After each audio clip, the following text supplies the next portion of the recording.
In today's random miscellaneous tech, you are working in an Excel document and need to remove every other row from the spreadsheet. Upon closer inspection, you realize all the rows you need to remove are either in an even number row or an odd number row. In this video, I'm going to show you how to quickly remove these rows. Follow along with me. You are working on a spreadsheet with a bunch of rows with some data on it. I created this spreadsheet with some random information on it. I need to remove every other row, and these rows happen to land on even numbered rows.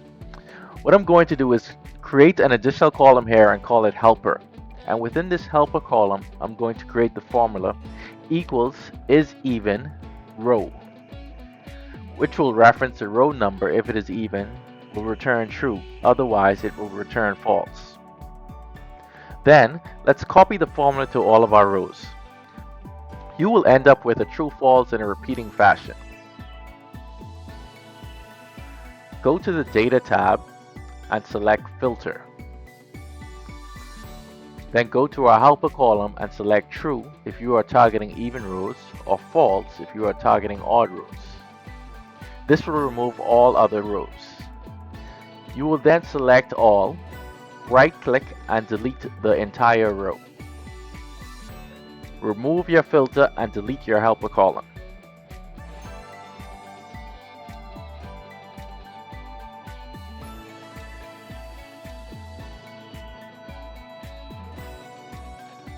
And that's it, a quick and easy way to delete every other row in Excel. Please like and subscribe. Thanks for watching. This video has been brought to you by AIP Solutions.